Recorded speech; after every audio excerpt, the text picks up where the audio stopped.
नमस्कार, welcome back to my channel. तर मी आज तुमच्याशी एक यूजफुल व्हिडिओ शेअर करणार आहे। तो म्हणजे वॅक्स हीटर कसा स्वच्छ करायचा। आपण वॅक्सिंग वगैरे करतो आणि त्यानंतर एकदम किचकट काम वाटतं आपल्याला वॅक्स हीटर साफ करण्याचं। तर आज मी तुमच्याशी एक सोपी ट्रिक मी तुमच्यासाठी घेऊन आली आहे वॅक्स हीटर क्लीन करायची। तर व्हिडिओ पूर्ण बघा। तर सगळ्यात आधी आपल्याला काय करायचं आहे, वॅक्स हीटर ऑन करून द्यायचं आहे, जेणेकरून आपल्या हीटरच्या भांड्यामध्ये वॅक्स हीटरमध्ये जे वॅक्स उरलेलं असतं ते पातळ होईल, हीट होईल आणि ते हीट झालं, पातळ झालं की आपल्याला एका बाउलमध्ये ते काढून घ्यायचं आहे। तुम्ही व्हिडिओमध्ये बघू शकता। आता इथे हे वॅक्स जे आहे उरलेलं ते हीट झालं आहे, पातळ झालं आहे आणि ते मी असं एका बाउलमध्ये काढून घेते आहे। त्यानंतर परत आपल्याला हीटर ऑन करायचं आहे आणि हीटर ऑन केल्यानंतर आपल्याला त्यामध्ये घालायचं आहे एक वाटीभर पाणी। एक वाटी किंवा 2 वाटी तुम्ही पाणी घालू शकता।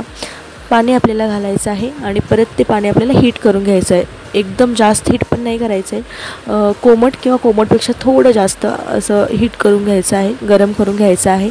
आणि जो स्पॅच्युला असतो तो आपल्याला त्यामध्ये घालायचा आहे पाण्यामध्ये आणि त्या स्पॅच्युलाने त्या पाण्याच्या सहाय्याने आणि स्पॅच्युलाने आपल्याला असे व्यवस्थित भांड्याचे काठ वगैरे जिथे जिथे वॅक्स लागलेला असेल ते साफ़ करून घ्यायचं आहे।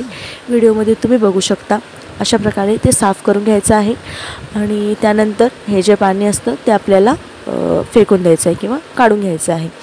त्यानंतर हीटर बटन आहे ते ऑफ करायचं आहे आणि अशा सुती नाही, कापडी कॉटनच्या कपड्याने व्यवस्थित ते साफ़ करून घ्यायचं आहे। त्यानंतर आपल्याला त्याला लावायचं आहे खोबरेल तेल, कोकोनट ऑइल।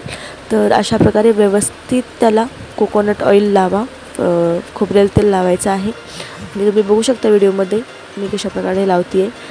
असं ते व्यवस्थित त्याला तेल लावून घ्यायचं आहे। अगदी तुमचं भांडं नवीन असल्याप्रमाणे चकचकीत चमकू लागेल।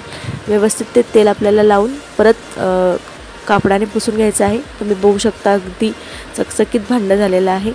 चला तर मग तुम्हाला ही माझी ट्रिक कशी वाटली ते मला कमेंट करून नक्की कळवा आणि तुम्हीही ट्राय करा, अगदी व्यवस्थित साफ होईल वॅक्स हीटर। परत भेटूया नवीन एका ब्लॉगसोबत, तोपर्यंत धन्यवाद।